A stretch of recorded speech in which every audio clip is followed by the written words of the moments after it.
Hello guys, glad to have you on board again. Today we're gonna take a few minutes to talk about Bitcoin as it managed to hold the daily candle close up on yesterday's drop. We'll see what the potentials are, what the targets could be, how low could we go, could we expect the market to go, so just to make sure it remains inside the expected framework, what would be unacceptable drops. So we're going to cover all this up as we finally have something to talk about. Market is moving, we were expecting it to be the case, not necessarily to the downside. I was expecting some upside, but basically we're kind of respecting the previous swings, which means swinging to lows, swinging to highs. So swinging to lows is kind of obvious right now, but I still look forward for. So we obviously broke down the levels we were talking about. So remember that we're kind of working our way to breaking the lows. Still isn't done so far, as we still haven't made candle closes below the blue area. We've made it at the lows but not below, which is slightly different. I see that trend line clearly. I think the market saw that trend line as well. The question is, will it hold? To me, the answer clearly is no. Or actually, the thing is that normally in ranges, and moreover, when we're going to have violent dynamic expansion inside ranges, we can expect the market to break those trend lines, because that's the point of ranges. Trend lines is what you use when you're trend trading. It's obviously what you forget about. You just need to absolutely not use that in a range context. So trend lines is obviously a target to break, kind of something the trend traders will try to trade and be proven wrong. So you don't trend trade in ranges. That's the worst case scenario of applying a strategy. So in context, range trading, we expect it to be an expandable range, so which means previously we were contracting highs and lows to create a compression out of momentum, and now we are extracting out of it. I thought right here was the first attempt, but basically we didn't, as we didn't break new lows. In here we broke new highs, but really temporarily, because actually most of the exchanges basically failed at 6,800. So we'll see if this one is going to be the first attempt out of the compression. Because actually, if you look at the Bitcoin, I think one way to see it more clearly is to have a look at the candle closes. If you do it, so far we're still into the compression pattern, which means we still haven't made any lower low and higher lows as well. So this is what we want to do. We want to make both higher highs and lower low. We want to expand that compression to restore some volatility and slowly doing it to the upside. More upside than the downside will slowly, bite by bite, recreate the sentiment of a bullish market. This is what I expect. But I still do expect that we might make some lower candle closes. So the question is, are we already about to do it, starting by the downside? It's an option. I was forecasting the market to start it by the upside, and apparently that's not the case. So we'll see how it is. That was highly uncertainty at that moment, so we still don't know if this is the kind of movement that will lead us to new lows, as long as that trend line hasn't been broken down. Momentum is anticipating it. Momentum has been making lower lows, suggesting that the price may do it as well. So I still forecast that we should go slightly lower. Question is, how low can this go? All we need is to try to install candle closes below 6,200, and as long as it's done, I think we have more than enough to try making it on the opposite side and then go towards breaking 6,800.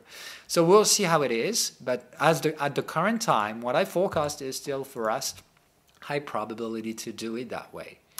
So that being said, we're going to watch out for this in the next following days. Simply, this week will obviously be important as well for that. Candle closes might matter, but we're far from having the weekly candle close. So we'll see what this is about in the next few days. Just something you need to watch for, but you shouldn't panic. It's part of the plan. It was expected somehow. What would be unexpected is a good question. So if, for example, we were to install candle closes below 5,800, this will be out of the scenario, out of the desert crossing phase, because desert crossing phase shouldn't break those lows.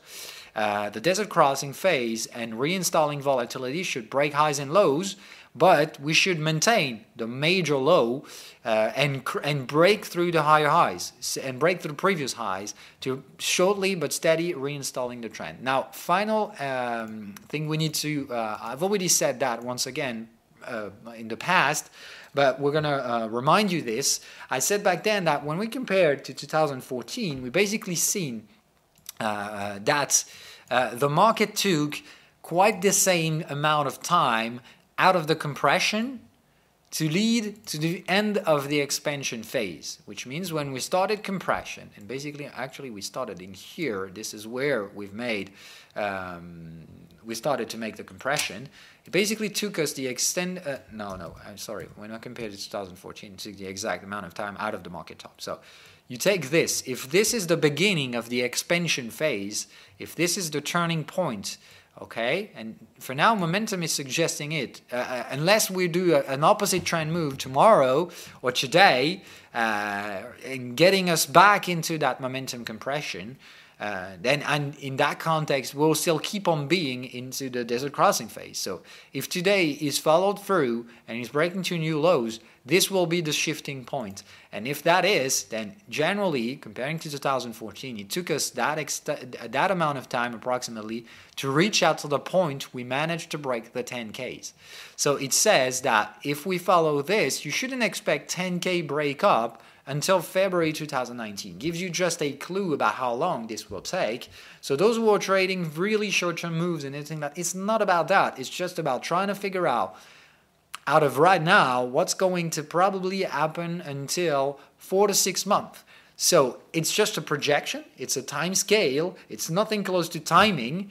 It doesn't say we will be there in February, it just says we should, if we keep on following 2014's path, expect the market to reach out that area, around that area of early February. So you should expect 3 months from now, approximately, to reach out to major resistances, and no more than that. And when the market will reach to those resistances, we'll have another pullback cycle. That should probably last as long. Alright, sorry, but that's basically all I have to say regarding cryptocurrencies. Still remaining on my speculative trades on Ethereum, and the limit for that trade will be making candle closers below that low. If it happens, obviously I'll be out of that game, but I don't think it's going to happen, and for now nothing has changed in my viewing of that future. So I'd like that market to remain making higher lows, which shouldn't be the case about Bitcoin, but I think Ethereum has a different price structure, suggesting that we shouldn't have a desert crossing phase in here.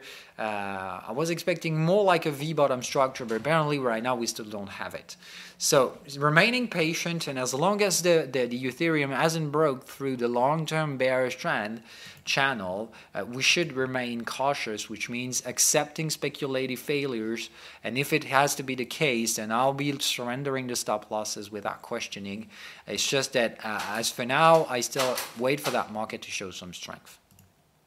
Alright, moving on from cryptocurrencies to the major indices and yesterday's big move. We're going to cover them up, and then we're going to try to make some intraday trades today, some trading opportunity that we could have during the US session, and try to see what we could pull out of it. We're going to do it later on, and starting from today, we're going to do it on Tuesdays and Thursdays. So Nasdaq, we're going to start from it because it's big. It's yesterday's big mover. We're going to overview this in a weekly perspective. So we're oversold weekly. That was the objective. Started yesterday's show. I said probably we're going to break the lows during that week and expect probably a lower shadow candle. Question is, we've done that since the first day. So started Monday, we already broke lows. That's a check on the checklist. And the question is, what's to come next? Are we done with the bearishness of that upcoming week? Are we already done that lower shadow candle? To me, the answer is maybe, but I wouldn't be surprised if we were about to have another downside. Maybe later. We can expect some major catalyst during the until the end of that week. Question is, we're also oversold in daily structure. So oversold weekly, oversold daily, which is kind of what we were expecting. So I would say, starting from now, I'm no longer bearish on the US indices. It could be still bearish on some specific shares like Apple's and things like that. But I think NVIDIA has been reaching out to the targets, for example. So NVIDIA has been reaching out to target number 1. Sorry, I need to restore this. So target number 1 has been reached out to. So NVIDIA's scenario is out. Right now, we shouldn't be bearish on this anymore. We've reached out first target, so we should expect some rebouncing in here. And the market just retracing to those previous levels might be expectable. Probably retracing to the previous 14.6% retracement, previous resistances. And then we should have probably another breakdown reaching out to target number 2. Or the market could, and that's the point, could just keep on following through, keep on crashing those values. It's possible. It was expectable. We knew it will drop fast and in straight line kind of scenarios. So we could very well have a follow-through in here. It wouldn't necessarily be the big of a deal. It's just that regarding the way we're doing it, the fact that the indices are reaching out support areas, I think as sellers, it will be a little bit too dangerous to remain fully exposed to those markets. So obviously taking profit number 1, I would say 75% profit taking, maybe keeping 25% for those who are the riskiest kind of profiles and want to try target maximum. Okay, but I would say that's a done job, pretty damn good done. So at that stage, I would say probably some pullbacks may be expected. Probably not going to be the end of it. I think this is a trend scenario, so probably pullbacking and then pushing to divergence. So suggesting we might still reach out to target max, but not probably in a straight line. We should probably retrace a bit and then try it again later. Apple, we're going to have to talk about this one. I wanted to see this yesterday. We basically try to break through the head and shoulder pattern orientated, bearish orientated head and shoulder pattern. Problem is when you have that, it increases the chances to break this to the upside. So in terms of statistics, when you have head and shoulders being really straight ahead, horizontal head and shoulder, generally odds are really to the downside when you see that pattern. It's like 80 to 20% chances of breaking down. When you see that oriented like that, it switches to 70 to 30%. So slightly better odds for the market to try to recover from it and make the bullish outburst. Reason why you should still remain cautious on this. It's still 70% to go lower and break that pattern by the lows to activate a strong reversal structure, but there is still remaining 30% chances of you to be proven wrong. So facing that uncertainty, if you got the point about what I'm trying to teach you guys to do here as a speculator, is that as you face some risk, you need to have some money management as well. It's not you going blindly, fully bearish on this. It's not possible. 30% risk to fail is quite high. 70% chances to win is great as well. It's really great. So you should focus on winning, but pay attention to what you could lose if you're wrong. Problem is, adding from that 30% chances of the market to recover from the upside, we also have the fact that the market has heavy attention over Apple. Everybody's looking at it. Everybody's trying to trade it. Everybody has its own opinion about whether it's going to go higher or lower. So we've got volume at play right here. And the other problem is that we have earnings release. So the outburst will probably be done by a major catalyst. That's going to bring some volume after a strong compression. So we're going to have probably in here, you can consider that as a squeezing momentum. It's what we were expecting. The momentum is kind of contracting, heading toward earnings release. And those earnings will give us an outburst. Bullish or bearish, who knows? Because it's not just about the numbers, it's about the numbers and how the market will take them. If the market take them as a good sign, then we should probably extract from the bullish side and just fuck up all the bear stop loss at once and create another 20% upward move. That's a possibility. So the thing is that if it happens, how much will we gap up? We know that Apple is able to gap us up for 3 to 5%. The market already done that in the past. It could very well do it. So you might need to face 5% upward gap, which means I can expect Apple to just gap below resistances. So Apple could just gap 228 if for some reasons the numbers are good and the market are taking them as well. So imagine that regarding the current close, if you're selling right now, you might be suffering a 7% upward loss, which is kind of big loss regarding the leverage you have, meaning that you shouldn't lose more than 2 to 3% maximum on a speculative scenario. So right here, right now, if you're leveraged on Apple, you and I are just not friends, because that's not possible to me. To me, right now, the maximum exposition you should have on Apple is leverage divided by 2. So if you have 10,000, you cannot sell more than 5,000 of Apple. So that's how it is. That's basically what I am right now. So yesterday, as I said on Twitter, I took 15% off the table right after we triggered the stop losses. And we're going to cover this up because it's an interesting part. I was looking forward to see what it will look like when Apple will trigger the stop losses. So this is what it looks like. V-shaped structure. This is not the point. This is not what I wanted to see. What I wanted to see is just that instant, that moment. I was right in front of my computer when it happened, so I wanted to see that happening, basically in just a single tick, so less than a few milliseconds. Apple just lost 1.5%. Not 1.5, but basically what we've done in here is switching from there to there, and yes, it will basically approximately 1.5%. So 1.5% of a more than $1,000 billion company.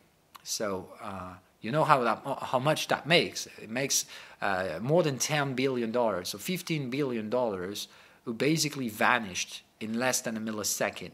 So it shows us what the liquidity structure is, and that's what I wanted to see. I just got it proven right. The market can just collapse, because if when we trigger stop losses, the market can lose 1.5%.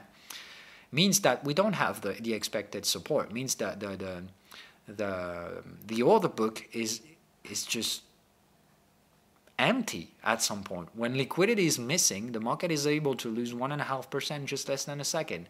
So that's something we haven't seen in any other big market cap. We haven't seen this in Google. We haven't seen this in Tesla, because all those shares, when they got into bearish movements, it was bearish movements like that with kind of oscillation. Yes, it had some very vertical waves, but it didn't happen in less than a millisecond.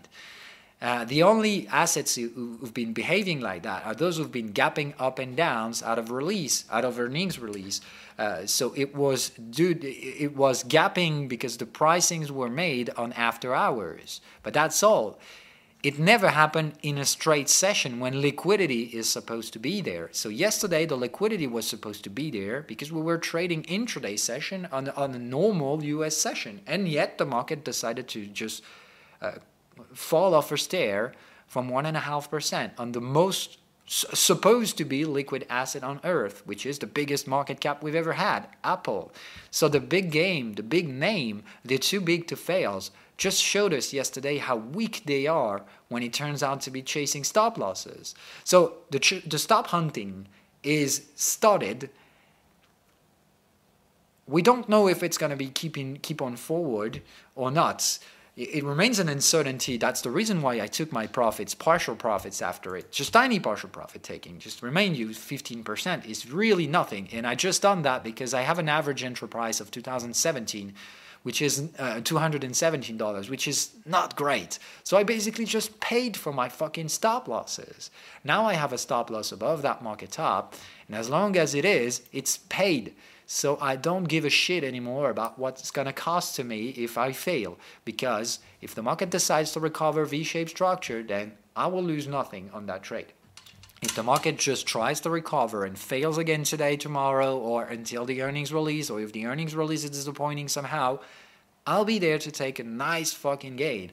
And I'll be able to take reinforcements, meaning that that entry price, which is not a great price, but $217, if I manage to hold that trade, and if for some reasons the market goes to more bearishness, then I'll be able to reinforce without taking too much risk. Because if we went out, if we're about to go out from that area, then 217 is an average price. So I clearly haven't done a good job in here, but that's a good job enough.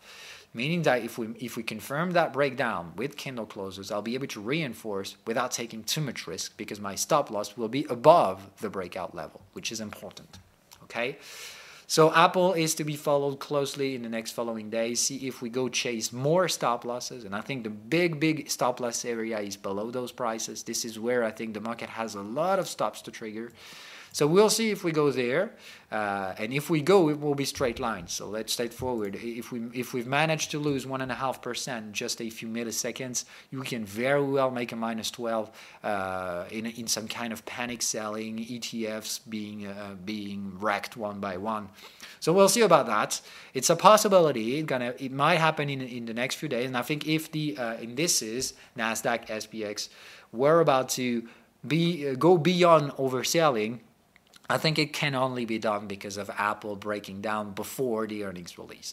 So it still remains to be seen, and it's kind of a draw at that point. I'll say both bears and bulls showed some strength yesterday, as we've managed to close below the activation of that bearish pattern, but we kind of managed to fuck it up in just a single tick. So it's hard to say. I keep my eyes focused on this today. Obviously, it will be an interesting session for Apple. We will expect some volume, as yesterday's volume isn't that big. But yes, it is significantly above 20-day average, but it's not that historical volume. So what we've been triggering yesterday was just the beginning. If we are about to trigger stop losses, this is really just the opening show, and the worst is still to come if that's what we're about to do, because we can expect some huge volume to pour out of Apple if we are about to trigger stop losses. There are far more stop losses than what we've done yesterday. So look forward for it. Be really patient.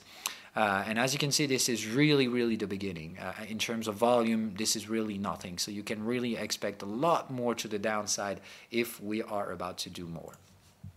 So we're about to open stable. I think at some point today we can expect some stabilization as Wall Street isn't recovering.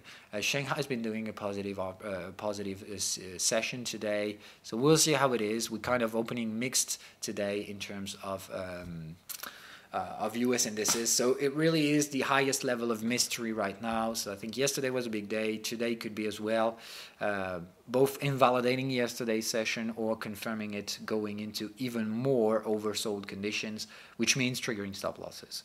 And those stop losses, to be straightforward, in terms of Nasdaqs, are really lower than what we're currently trading. So if we want to trigger stop losses, going below oversold conditions, to me, it really is going there. So 6,300, and it's chasing the stop losses below.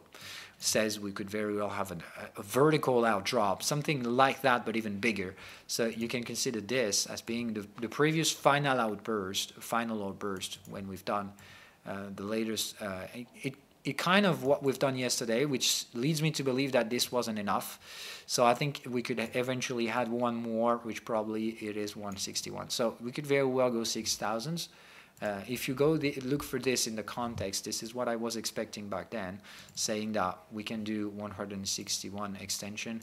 So it should lead us there. I think this is a target in which I personally will take all my profits on Nasdaq eyes closed. If we go there, I don't want to have more bearishness. But that will be hell of a V-shaped structure to go there. Basically, we hold the beginning of the session. We close the European session because I think we want to gap down the European. So if this is what's about to come, and that's a very low probability, but facing this, look at this in terms of on future Nasdaq, we're already oversold, and we've been closing below oversold, which suggests the market can very well fuck up everyone. And you can clearly see that this is where there is no volume, so this is where the stop losses are, and could very well go there. So don't be surprised if this is what's about to come. Obviously, no one will see this coming, but the highest level of speculators like me. So obviously, I've been proven wrong many times by the market previously when we were trading, because I was wrong in the context. I was trading a range context, and the market kind of fucked me up trying to install a trend. So they proved me wrong when I try to short here, try to short here, try to short there. Oh fuck, I got it right. I think I can do more right, because the plan was that from the beginning I said, if we install a range, the problem is the structure we have here suggesting that, look at from highs to lows, okay?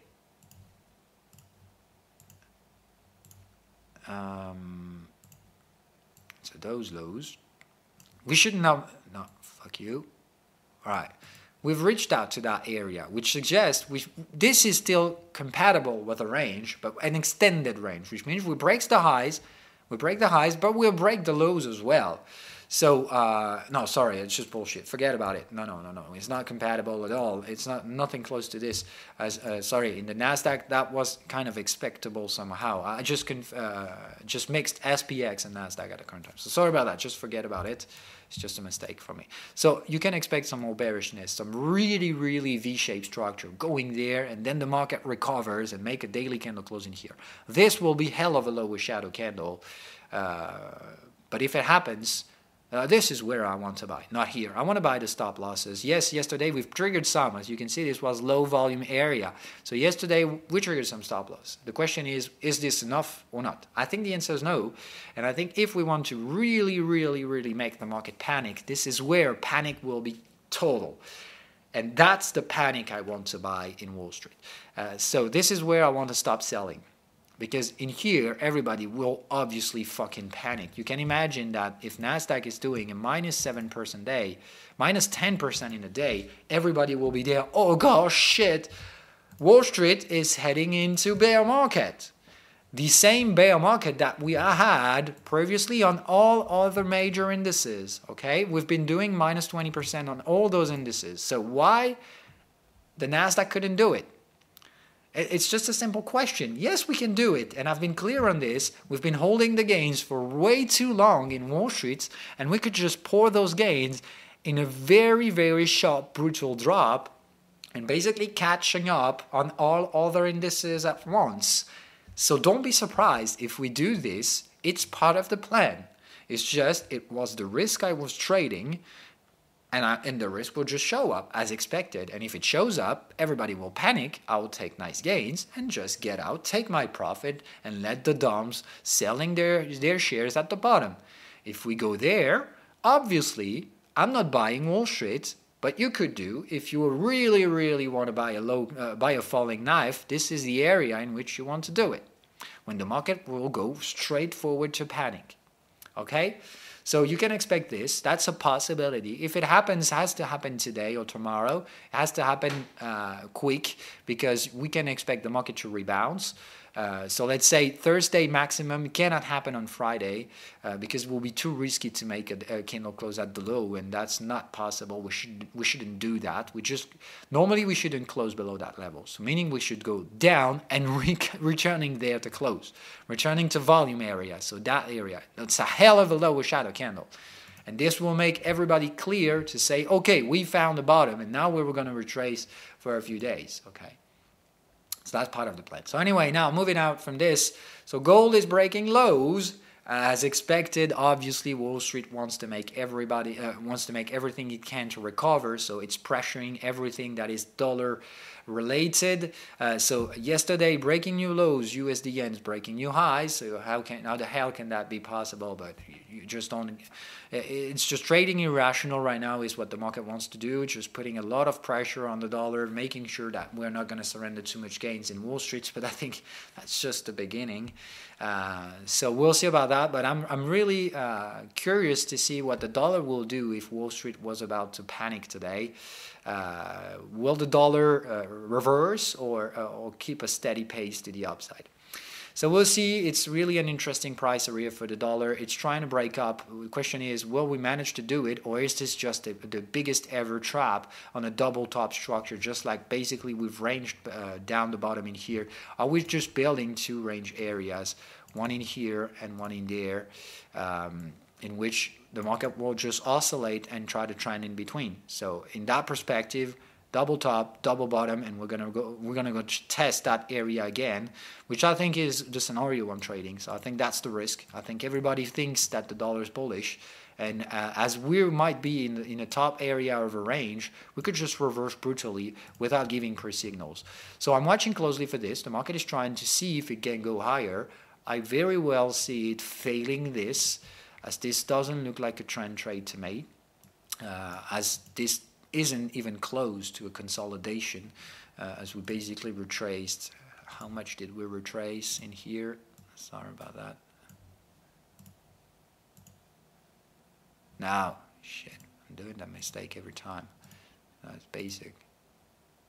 Okay, so we've basically retraced not even 38% out of a huge trend move, and knowing that the dollar's trend is bearish, so we should at least retrace 38. Generally, even 50 is the minimum in here on an ABC structure. So this is nothing close to consolidation. I think we're still into consolidation, but the market will probably gonna reach out to that area once again. That kind of trade actually right now in terms of pace. Going down, retracing to mid part of the range, rejecting and breaking it down to just report it to the downside, okay? And that will give us the targets. It's just basically the way I trade it right now. The new context might be this, as right now we can not forecast this kind of a range structure in here. Double top reversal might be at play. So I just let it go with the dollar. I think the market tries to go as how high it can go, but I think too many resistances above us to forecast this to be probable. So patiently waiting for this to play its game until I see a reversal on the dollar. And for now, the market is just trend trading as usual. So, it's that kind of thing. It's stop hunting. We're basically going forward every day, not letting anything to just breathe. So it's not a breezing kind of market. It's a crab walking kind of market, which is trying to go as high as we can. So it's washing machine kind of trend, which means when it reverses, it's going to be brutal. So we're trading that resistance. The market tries to see if it accelerates, then good. We're going to make one more crab walking forward. If we fail in here, we're going to extract from this, break the trend line, and obviously trend traders will go out. Which means when trend traders will stop trading this, if we go there, break it down, means that we're going to reverse, go straight forward to the bearish part of that range, and probably going to have to make a bearish extraction out of it on a second stage. So for now, remain cautiously trading. I still forecast that market to be ranging. If it proves me wrong, then there is the extended range structure leading us to near 98 in the dollar index, which means more strength in the dollar, probably a deeper pullback on the gold. But I think right now, selling dollar is probably what's the most interesting thing to do. But we need to wait for validation that the market is failing and double topping in that price area. Which for now, obviously, the market never anticipate reversals. It's not how it goes. Trend traders will just keep on pushing that thing forever. Basically, the way it's been reversing back then is what we could have in here. You can just replicate this on the opposite side. It's what we're doing. Crab walking down, it's fading in here, failing. Trend traders reversing, and basically we're going the opposite side. So you can expect the exact same thing to happen in here. Trend traders failing, reversing to the opposite side. So it's not going to happen today. But still, I think right here, searching for bearishness is more rational than the opposite. That's it. Intraday trades. So we're going to switch to that thing, which is basically the context in which I'll be trading. So I'm going to show you how I manage this. So obviously, those who don't have... it requires the premium account on TradingView to make the 8th chart structure, but that's no problem. You can just use the strategy in here. Once again, what has values on those show is not the way I do things, not the signals I give you, but more likely the structure and the strategy I try to teach you. So the way I do this to make intraday trades, first thing first, you need to separate those two things. If you do use swing trading scenarios, you really need to set them aside. You don't think swing when you're trading intraday. Intraday is just basically you take your mindset, you fuck it up, and you just don't think about it. If you are swing bullish on that asset, if you do trade it intraday, it's a different thing. You can mix the two. This is not possible. When you do intraday, you just trade liquidity. You just don't focus about trends or anything like that. Obviously, when there is a trend, you will take care of it, trying to avoid trading with leveraging counter-trend scenarios, but you can trade counter-trend. You just fuck the trends. You don't give a shit about them when you're trading intraday. What you do trade is boundaries of liquidities in which swing traders will take profits and manage their risk on an intraday basis. That's what we take advantage of when you trade intraday. The thing is that when you do trade a swing, and you're going to trade counter-trendy off that swing, all you can do is basically manage the risk. So lower the leverage and eventually widen the stop loss would be an interesting risk management to make if you do trade against a scenario you have on the higher time frames, on the swing trades. Okay? So intraday to me is 15 minutes to 2 minutes. So what we're doing here is rapidly identifying the contexts. So to me, the context is easy to find, is what assets are trading the big trend channels. Okay, the big trend channels you have in here, in the background, in here, in here, in here, and in here. Okay, and basically all those who are trading in here might have some downside liquidity demand. Might have some bullish and bearish demand, so ranging. So interesting prices to trade in the intraday basis. So in here, GBP USD, probably bullish demand in here because bears will take their profits. So we're looking forward for bullish cycles, which we're currently in. And we wait for being into that boundaries of that trend channel. So in here, what I've just circled in blue is just basically that rectangle, okay? So we have it in here on that current time frame. So I've just highlighted it, okay? In here, GBP USD, in euro dollar, we got nothing interesting, okay? We're far from the trend channel, so this one's not interesting today. GBP USD is interesting. US dollar Japanese yen is interesting. We're trading, and I've highlighted that box in which I'm going to search for bearish trades only. In here we already have a double bearish signal. It's an exit sine wave but weak bearish in here, so you need to be cautious in here, but there is a double signal, so we're going to trade this. So USD yen bearish, GBP USD bullish, but we're still waiting for momentum confirmations. Could still go slightly lower in here. But we're still searching for bullishness. Gold is in an interesting price area. It's been breaking through it already. So we're looking for a breakout invalidation trade. As you can see, we're right in the target. So right now is the interesting price to trade. We have momentum saying, okay, so we're oversold momentum on a target. So I would say buying gold right now is a topic. I'm going to do it. So I'm always trading what I say. So I'm just going to pause and take a trade in here. No, sorry, we're going to wait for confirmation in 2 minutes. That's the scenario. But right in here, we have a 15-minute scenario trade.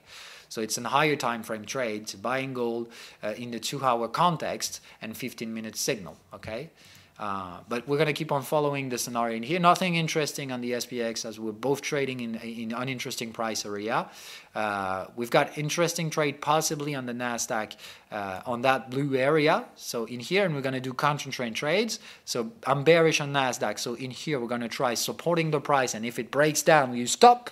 Okay, if it goes below there, you stop because you were expecting those bearish breakdowns. And moreover, we're in a breakdown pattern in here, so you obviously don't take buying entries in here. But I would say in here, trying to make counter-trendy trades will be an option. Okay, DAX was interesting today, making bearish entry trades in here, and the market already done that trade, so there's nothing to trade anymore. But there was an intraday trade perfectly traded in here this morning on the DAX. So you're not trading DAX anymore, and crude oil is just basically having potentially interesting area to trade, but slightly higher, and the market might have already reversed here below that area, so might be a missed shot in here, or obviously at that point either waiting for a further consolidation, entering that area, but maybe no trades in crude oil today. So I would say today the only option is trying to buy a false breakdown on gold, trying to sell a reverse on the USD yen, and trying to buy GBP USD. So all those scenarios are dollar related, which means if you take them, you are facing the same problem. If the dollar fails, you're going to take 3 gains. If the dollar breaks through, you're going to take 3 losses. So I would say instead of trading all those 3 scenarios, we're going to pick one, which is to me giving the better odds, and I think that's the gold.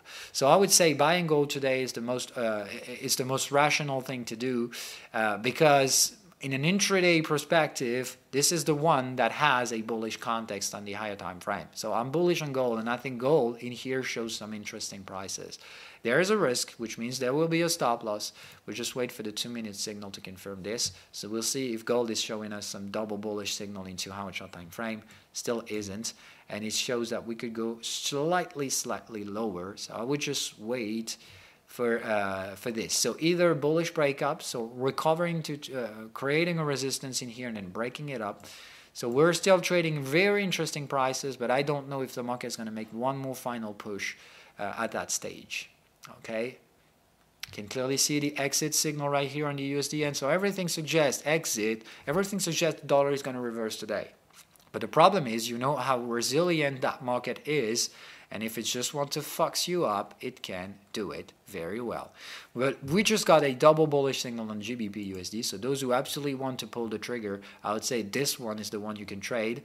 Currently, we don't have yet a double bearish in here and don't have yet a double bullish in here, so I think the consensus is still mixed at that point.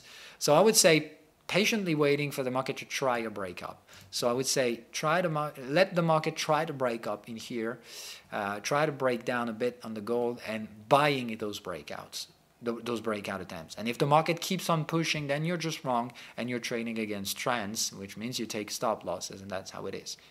If the market is not trending, it will obviously reverse and the dollar will be sold, and you can even take 50% of those trades, those intraday trades, to keep on pushing the swing scenarios. So dollar could reverse today, and if it does reverse, then it's going to last longer than the intraday basis. So you can spare some amounts of your intraday trades for swing extensions. All right, but that's all I have to say for today regarding the available contexts. Lots of assets are not interesting at all. Just a few of those are, which is an overbought dollar under resistance, in which I think those who are buying it will probably secure the gains. So ask for some selling dollars, ask to sell some dollars, and we'll see if it managed to break supports or not. If it fails, then we'll have a breakup. If it managed to be, you know how it is, you're going to take gains, and a swing scenario will trigger as well. Bye, guys. Sorry, questions taking first. Questions.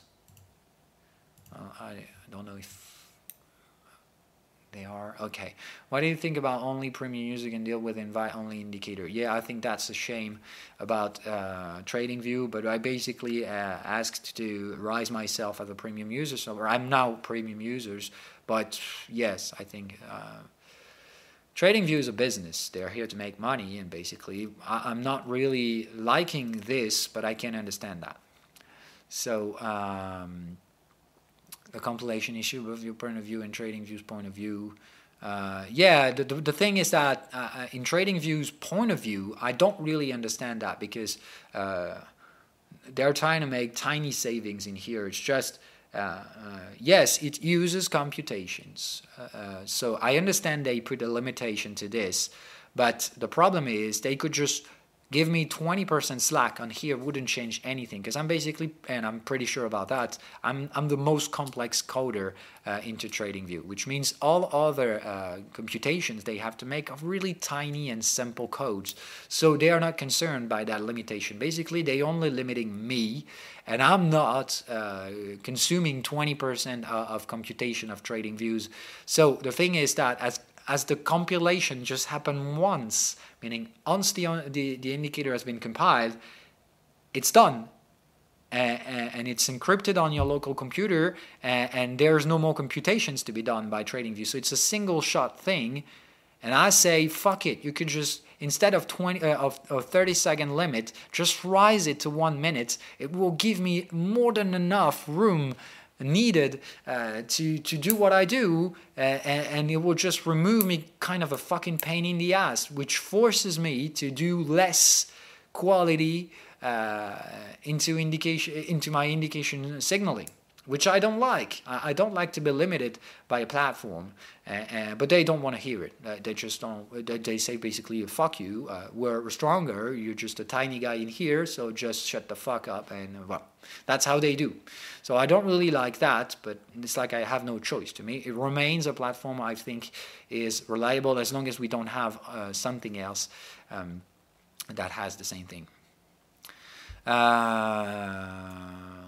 No, I don't. I no longer use futures. I had a futures account back then, but right now I've been basically closing it because I wasn't using it. I used that back then when I was scalping into order books, so I needed futures order book. I don't do that for years, many years. I've been stopping to do this. So as you know, futures data has a cost. So at some point I just wasn't using, so I decided to cut those costs, and I had to close the futures account. I've never traded options, so you can do it, but I don't. No. That's not how it goes, Monique. We've been clear about that. Show me is a speculative trade, nothing close to buy and hold. All right? It will need to have a stop loss. We're trying to catch up the bottom of a possible range, which means if you're wrong, you're just trading against a trend, and you don't want to be bullish in a bearish trend. Yeah, we have to talk about Tesla. Yes, because the French guys asked me about it as well. So if you guys are catching interest into Tesla, I'm going to just say you what I just said to the French guys. So we've had earnings release on Tesla, and since then the market is buying. The thing is that we're trading interesting price areas. Yes, we're into top trend channels. So in here, there is an interest to trade. The problem is you're facing two steps of the strategy that you can check. You can check context. Okay, context remains range, and we're on the upper boundaries of that range. So selling is possible, starting from now. Option number two, you need to be in a context. So yes, we are trading the context. In the technical framework. We're trading inside the technical framework area. Final stage is to have a double signal. Do you see anything close to a double signal? All I see in here is an emotional market that has had bearish signal and is just fucking them up all at once. So what you need in here is for the market to recover some cyclical action. You need that market to find some bears, push higher, and that's that next high that you want to sell. So in order to trade Tesla, what you want in here is to find some bearish activities back in that market. Show that the bears are trading. There probably will, which means selling in here makes some sense. But I don't think that's the market top is going to be there. I think the market top is going to be slightly higher, and that's this market top you want to trade, because this is where the risk will be limited maximum. Not in here. Right in here, you're probably going to have to find some balance, which means bulls and bears are going to fight that area. But I think the moment you'll have the best risk-reward ratio is probably the next wave. So you should wait for a few days, probably next month, early November, I would say, to short again, try shorting Tesla on that price area, 360, 370. And of course, if it fails, you give away your stop losses. That's simple as that. The market has been double bottoming on a range, so we're still trading that big block. Okay, consider this as a block, and just like as we were trading that previous block, we could just very well do it once again. So wait for this. I think the market in here back then has been making double top structure. We've been making double top as well. So we could as well just make a tiny pullback like back then the market done right here, double top, and then the market broke down through the range. So we could just replicate the same fucking structure. So wait for this. I would say patiently waiting is the only option in here. There will obviously be a trade to make in here, but I would say right here, right now, a little bit too dangerous, as we have absolutely nothing to trade. All we have is just wrong footing scenarios, so suggesting bearish activities. We trap the bears in here, trap the bulls in here, trap the bears in here. So you don't want to be among the bears, the bears who got trapped too early. We want to trap the bulls, but I think it's going to be done slightly higher. So wait for cyclical activity first. So far it shows emotional trading, trend trading. So you don't fight that with your indicators, because your indicators are there to provide you a statistical advantage out of a technical market. Right now, right here, I think the market isn't technical because it is breaking cycles.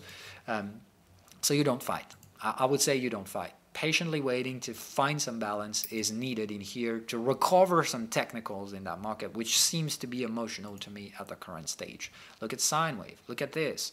It really lost. I'm gonna put you the magnifying glass. Look at this. Look at sine wave. It's fully lost. You need to wait for a bearish oscillation to complete, and then market stabilizing, making a couple oscillations will be needed to take a short entry with a limited risk. All right, so wait for sine wave to catch up on that market to find out some cycles.